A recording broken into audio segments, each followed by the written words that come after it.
तो प्यारे बच्चों, इस वीडियो में डिस्कस करेंगे डीओई की तरफ से प्रोवाइड किए गए क्लास 9th के लिए सब्जेक्ट इंग्लिश की CBE सेशन 2024-25 की वर्कशीट नंबर 8 के सॉल्यूशन को। इससे पहले की सभी वर्कशीट ऑल सब्जेक्ट दोनों मीडियम में का सॉल्यूशन अपलोड हो चुका है। अगर आपने नहीं देखा तो कमेंट में प्लेलिस्ट की लिंक मिलेगी। अभी तक जितनी वर्कशीट और असेसमेंट प्रोवाइड की गई है डीओई की तरफ से, सबका सॉल्यूशन दोनों मीडियम में अपलोड है। सबसे इम्पोर्टेंट मिशन मैथमेटिक्स की वर्कशीट और असेसमेंट 18 सितंबर तक की अपलोड है दोनों मीडियम में। अपने अकॉर्डिंग कमेंट में प्लेलिस्ट की अलग से लिंक मिलेगी, ओपन करके देख सकते हो, प्रैक्टिस कर सकते हो। सबसे इम्पोर्टेंट, अगर आपको लास्ट सेशन का मिड टर्म पेपर देखना है तो ऑल सब्जेक्ट दोनों शिफ्ट के मॉर्निंग प्लस इवनिंग के वो भी देखकर तैयारी कर सकते हो। कमेंट में अलग अलग प्लेलिस्ट मिल जाएगी, तो कमेंट को चेक कर लेना। सीधा आ जाओ टॉपिक पर, ठीक है। तो बच्चों, क्वेश्चन है, read the passage given below and answer the questions that follow. नीचे दिए गए गद्यांश को ध्यानपूर्वक पढ़कर उसके नीचे दिए गए प्रश्नों के उत्तर इसी में से देने हैं, ठीक है। तो इस पैराग्राफ में बच्चों रविंद्रनाथ टैगोर के बारे में मेंशन किया गया है। बताया जा रहा है कि रविंद्रनाथ टैगोर जो थे वो एक समृद्ध बंगाली परिवार से थे, ठीक है। वे एक बहुमुखी प्रतिभा के धनी व्यक्ति के रूप में उभरे थे, जिन्होंने अलग अलग विषयों पर अपनी प्रतिभा का प्रदर्शन किया। उनकी साहित्यिक प्रतिभा, दार्शनिक अंतर्दृष्टि, कलात्मक प्रयास और व्यापक प्रभाव उनके युग के दौरान साहित्य, कला, शिक्षा और राजनीतिक के क्षेत्र में गहराई से गूंज रहे थे। और सबसे इम्पोर्टेंट बताया गया है कि उन्होंने 16 वर्ष की आयु में ही अपना पहला कविता संग्रह लिखा था, ठीक है। उसके बाद में उनके अंदर की जो प्रतिभा थी वो पुस्तकों में, नाटकों में, गीतों में, निबंधों में और साहित्यों के रूप में फैलती चली गई, ठीक है। और आगे बताया जा रहा है कि यह लेख टैगोर की उल्लेखनीय जीवन यात्रा और भारतीय संस्कृति में उनकी बहुमुखी योगदान की खोज पर आधारित है, ठीक है ना।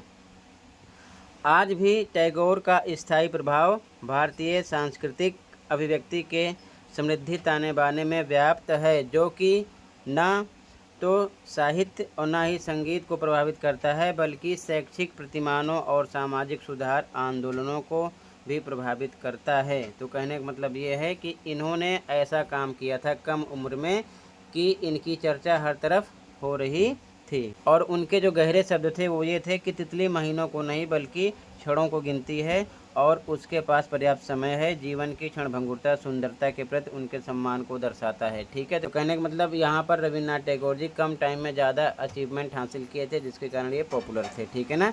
इनकी बातें सबके सामने देखने को, सुनने को मिलती रहती हैं, ठीक है। तो ये था पैराग्राफ। अब सीधा आ जाओ क्वेश्चन पर, ठीक है। ध्यान से देखना ताकि समझ में आ जाए। बाकी आप पैराग्राफ को केयरफुली बहुत अच्छे से पढ़ लेना। तो बच्चों, क्वेश्चन नंबर 1 है, what was Rabindranath Tagore's first notable accomplishment.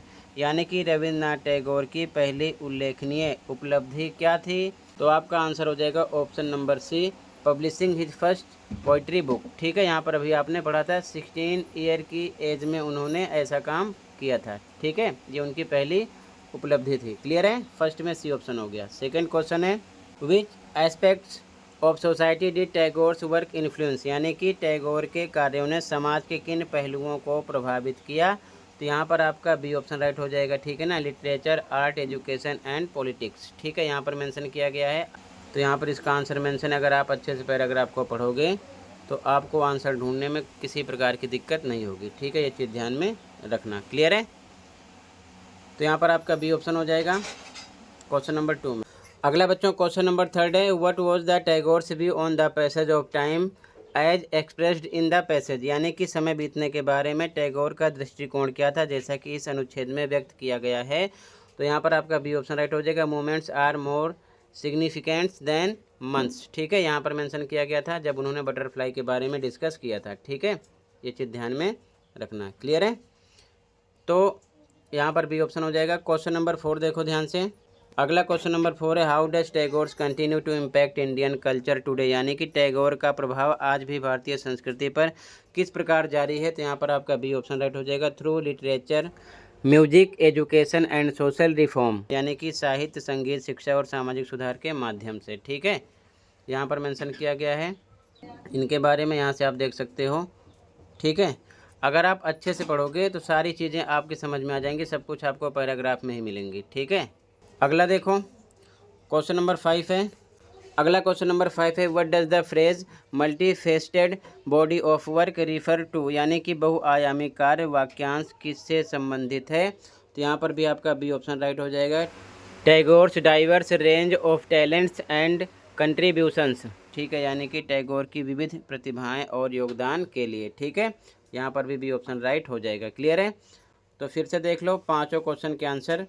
Question number 1 में आपका ऑप्शन नंबर सी राइट है, क्वेश्चन नंबर 2 में बी ऑप्शन राइट है, क्वेश्चन नंबर 3 में भी बी है, क्वेश्चन नंबर 4 में भी बी है, क्वेश्चन नंबर 5 में भी बी ऑप्शन राइट है। ठीक है, ये चीज़ ध्यान में रखना।